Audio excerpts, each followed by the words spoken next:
সাংবাদিক ভাই ও বোনেরা, আপনাদের আমি অগ্রিম ঈদের শুভেচ্ছা জানাচ্ছি।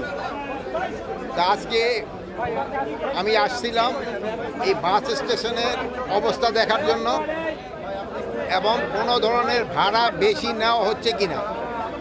এখানে বিআরটি এর একটা চার্ট দেওয়া আছে, এই চার্টের থেকে যদি কোনো ভাড়া কেউ বেশি নেয় এই ব্যাপারে আপনারা বিআরটিএ কর্তৃপক্ষকে অবশ্যই জানাবেন।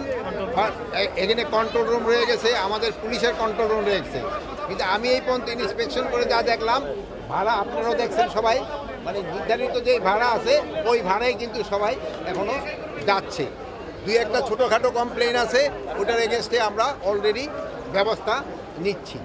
তা আমরা সবাই মিলে দোয়া করব যাত্রীরা যেন ভালোভাবে যেতে পারে এবং রাস্তাঘাটে যেন কোনো অসুবিধা হয় না।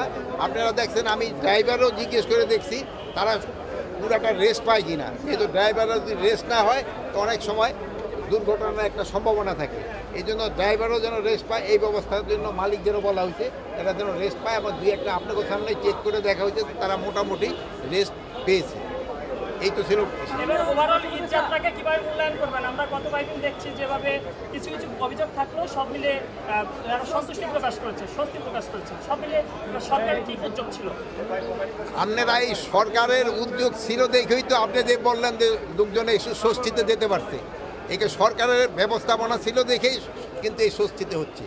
এই যে আমরা চেষ্টা করতেছি পুরাটা ঈদে এরা যেন আল্লাহ করে ভালোভাবে যেতে পারে এবং তারা আবার যেন ভালোভাবে ফিরে আসতে পারে, এই আল্লাহর কাছে আমরা দোয়া করি।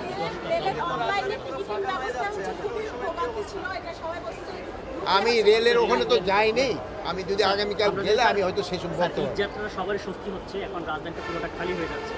এই খালি রাজধানীতে আমরা জানি যে আইন শৃঙ্খলার যে একটা চিন্তায় তৎপরতা বেড়ে যায়, এটার জন্য আপনারা কোনো প্রকার এই জন্য তো আমি আগেই বলছি, স্বরাষ্ট্র মন্ত্রণালয় থেকে কিন্তু আগেই বলানো হয়েছে যে সবাই ছুটি ভোগ করতেছে, কিন্তু আমার পুলিশ কিন্তু সশস্ত্র বাহিনী, পুলিশ, বিজিবি, আনসার এরা কিন্তু কেউ ছুটিতে যাচ্ছে না। এরা কিন্তু এই নিশ্চিতভাবে যেন এই মানে আইন শৃঙ্খলা যেন ভালো থাকে এই জন্য তারা কাজ করে দেন। এই জন্য আপনারা কিন্তু তাকেও একটু ধন্যবাদ দেওয়া দরকার। এরা কিন্তু কেউ ছুটিতে যাচ্ছে না, এরা আপনারা যেন ভালোভাবে যেতে পারেন, আপনাদের বাসা বাড়ি যেন রক্ষিত থাকে এই জন্য সব ধরনের ব্যবস্থা নেওয়া।